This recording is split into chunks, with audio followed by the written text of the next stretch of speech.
Welcome. Let us look at the foreign conquest of Egypt, Hamit, because it debunks the lies of modern history. First, the cardinal point is that Egypt or Hamit is in Africa, not Europe, not Asia or Middle East, and that the ancient Cushites or Nubians and Egyptians were same people because they lived in the same area, and that there is a history of how we came from being melanin dominant to almost losing our melanin through misgeneration and mixing up, and to the modern Arabs that are occupying and conquering Northeast Africa, so-called Middle East.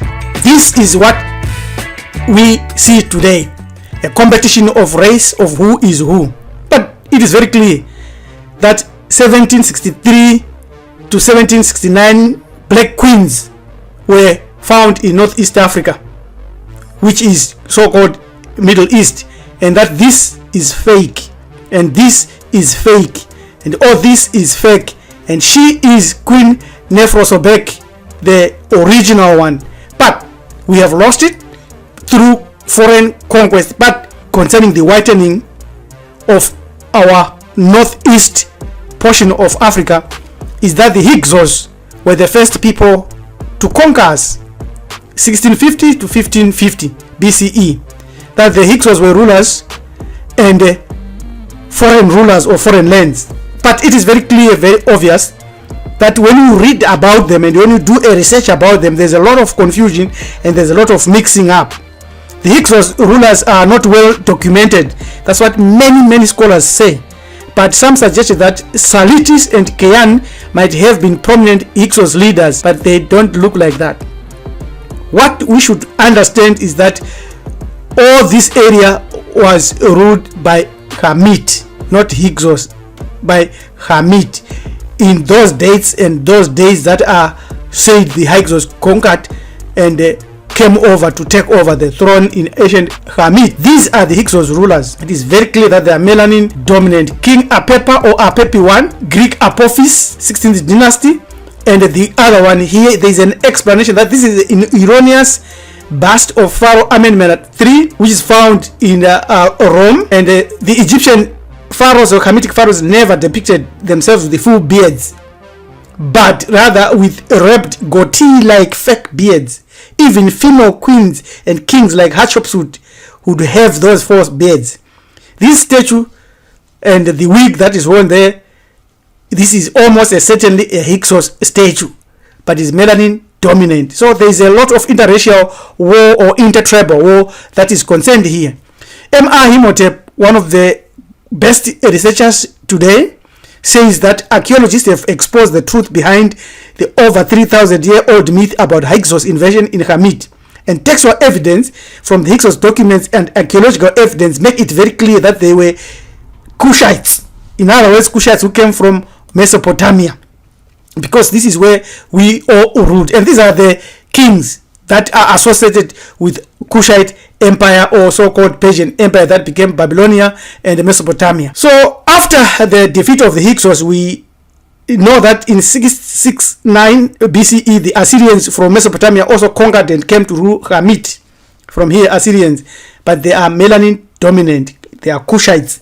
They are not of any other race. This is very clear from their image and also their images. These are fakes that are created now to create a new race of Assyrians.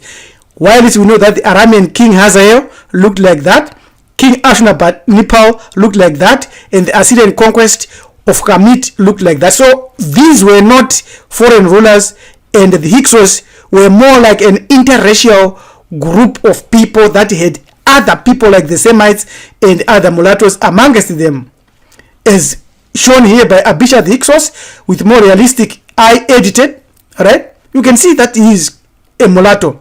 Cushites, like all other Africans, have various physical features. This is what Dr. Clyde Winters shows and teaches. So there was no foreign conquest then prior to 1000 BCE. These people, known as Cushites, are being led by Abisha, and they is very obvious and open. The Cushites lived in Wawati, Yam, Taseti, and in Lower Hamit since Naremera's day, as proven by the term Kush or Kushite, and on the Nahal Tila Bula Una weighing inscription and the Hyksos kings seals and scarabs looks like that. Very, very, very obvious that we are on a common territory here.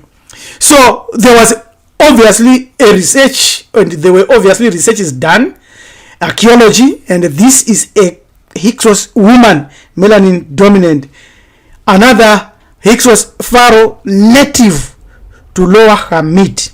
The Hyksos kings like Apophis and Semkren continued to refer to themselves as Heka Kasut, or Kush kings, or kings of Kush, which was used for a long time. The Persian rule also in 525-404 by King Cambyses also has some mixture of people, of races that came there. The Achaemenid dynasty in ancient Egypt, the 27th dynasty, which was established after Egypt was conquered by the Persian Achaemenid Empire, and the latest king and their rulers, Cambyses, who crowned themselves pharaohs, looked like that. This is Cambyses of, obviously, is totally different. This is 525-522. Cambyses the second Persian king. And look at the next one, Badia, known as Smerdis.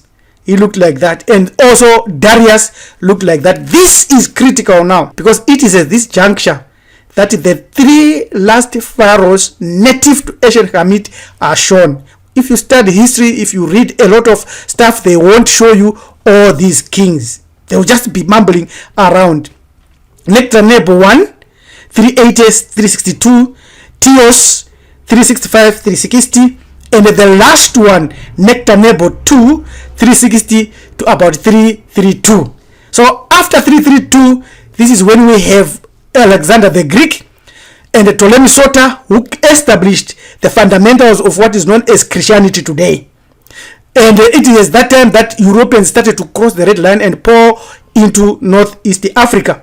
And then he was followed later by Ptolemy Philadelphus, 283-246. This is when the foreigners are now pouring in and coming in, and Egypt or Hamit or Northeast Africa is gone for good. Ptolemy 3 Eucrates, 246 to 222 BCE. These are Europeans now sitting on our thrones. Also have Cleopatra, looked like that. She was mixed, and this was the first Roman ruler. Ptolemy 5 Philopatra, Philomenta, Caesarion, 444 to 430. That is where the problems begin. And now there were a lot of Byzantine or Roman rulers up to about 640, when the Arabs who are there now, who are also Europeans, came and conquered. And the Arab conquest, 641 Common Era, Amr ibn al-As, companion of Prophet Muhammad, led the Arab conquest of Egypt. If the Arabs were original indigenous people, there would be no need for all this. It would be succession just the same as the original Hyksos that we have seen. No changes. And the Persians, no changes. And the Assyrian, no total changes. And then all these are the Mamelukes, the Ayub, the Fatimid, the Ottoman Empire, 1717, 1517, 1798, French invasion. Europeans are still coming now. Europeans and Romans and Greeks. 1798 to 1801, the Ottoman reconquest. 1801 to 1805, Muhammad Ali dynasty. And now it is the Muhammad Ali dynasty that is still ruling. This is the end of our era. The end of the creative empire that dates back from millions and millions of years. So these are the indigenous people, the original queens and kings, the people that have been in charge of ancient Hamit. Never allow anyone to explain to you or to teach you anything else. You see them, they attack the noses of our kings. They smash and destroy everything that will point to the true history. They create fake religions, even when the original truth is set in their faces. They deny it outrightly. They do not deny it softly or nicely.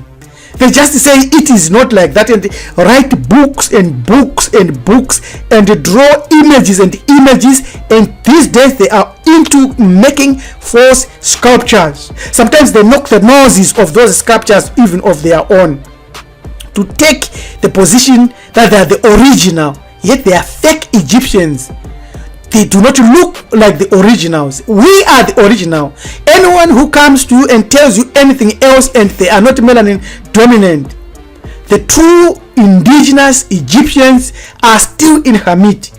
There are a lot of images of them from the 1920s, from the 1930s, all across the ages. Even today as we speak, you can see like Pharaoh Kufa. It was prophetic for him to be given that name, because although he was the last of the great ones, or amongst the great ones, it is very clear that we've lost a kingdom, we've lost a civilization. We lost it because of conquest. We are losing that in terms of knowledge and understanding and wisdom because of the false teachings that are coming from the history of how we were conquered. We were conquered by foreigners, by other races.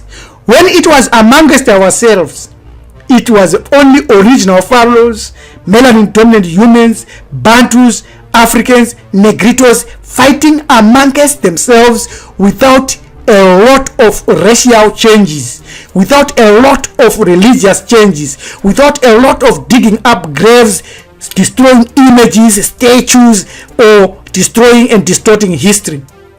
It is very clear that even as late as the 1930s, even during the drive of them out of the sea people, this is what ancient Hamittians looked like, ancient Egyptians looked like.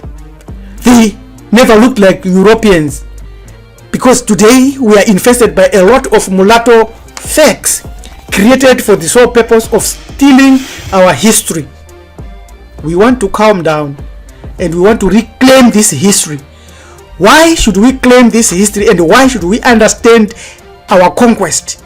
Because when we understand the errors and the mistakes that we made in ancient times, in any position that we are today, as original people before foreign conquest, we will understand that our consciousness, our race, our identity is completely tied to our history. And our history teaches us greatness. And our history teaches us survival, fighting, warrior spirit, never die spirit. Our history tells us to establish systems. Our history teaches us that we were inventors, we were creative, we were able to survive without depending on anybody. Our continent is the richest in terms of history, mineral resources, and spirituality. We will not need to become Christians, Jews, or Muslims. Why? Because it is Christianity, it is Islam, it is Judaism that has destroyed our foundational understanding of who we are. It has taught us that we have original sin. It has taught us that we are nothing but people that need salvation. We do not need salvation because we have our ancestors who saves us. We have our divinities who saves us. We have a history which saves us, because history is written by the victor. History is written by the conqueror. History is written by that person who has defeated you, and they cannot write your greatness, but they will write you down and delegate a position of slavery to you. It is very clear that our survival, even in the spiritual realm, is completely tied to the understanding that we should have of our own history, our own identity lived, and what our ancestors did correctly or wrongly, sinfully or righteously. Maati, Ubuntu, Isfet, Ububi, our calendar, our knowledge, the heritage that they left us in terms of statues, buildings, systems. This is what they want. This is what we want to adopt and to stick on. So, though our ancestors left evidence on stone, our enemies, our eastward enemies who colonized us, put us in chains, dragged us across the oceans, the seas, threw us into the oceans to be eaten by sharks, by crocodiles, chopped our heads off when we were tired in the deserts, sodomized our ancestors, raped our ancestors, mutilated them, experimented on them, sent them to the dungeon, sent them in prison, starved them, caused mayhem to them, depressed them. We cannot follow their religions or their systems. It is time for us to know the history of our conquerors. There is no pale Arab today in Northeast Africa, from Morocco to Persia, Iran, who is indigenous. They all came from Europe. They are all Europeans. Most of them came via Turkey, including so-called leaders, presidents, prime ministers that used to advocate for African unity, like Muammar Gaddafi. They are all pale Arabs. They are all Turks. They came from Europe. This is why we want to teach this. And when we reclaim Hamit and the Kush and the Nubia and the Mesopotamia and the Mohenjo-Daro, we are reclaiming what is ours. We cannot lose it. We should not allow anybody anywhere else to teach our future generations any falsehoods, any salvation that does not involve the deification of our divinities and the love that we should have of our righteous ancestors. Not those ancestors that were Christians, Muslims, or Jews. We are not Christians, we were not Muslims or Jews. Our history shows who we were, who we worshipped, and where we go when we pass on. This consciousness in a melanin dominant body, crafted and shown on stone. And when they chop off the nose, they know what they are doing. They are chopping off your ankh. That's your conqueror, and you should not support your conqueror. Your Hamaneja Topi here, Priest Teacher Rabbi Elam Dmizulu Kunken Mjaganja Mskawam says, this is the true history, and those that conquered us are still in Middle East, which they created, which never existed in history. What existed was the whole of Africa, right from Mapumbubwe up to Mohenjo-Daro via Sumer. Till we meet again, stay well, study well, understand these truths forever and ever. Amen, amen, amen ra. Subscribe to our channel, share this video, download it and keep it somewhere. Leave your comment, because your comments are very, very important. And follow us on social media, on WhatsApp and Facebook. Till we meet again, have a great day. Amen.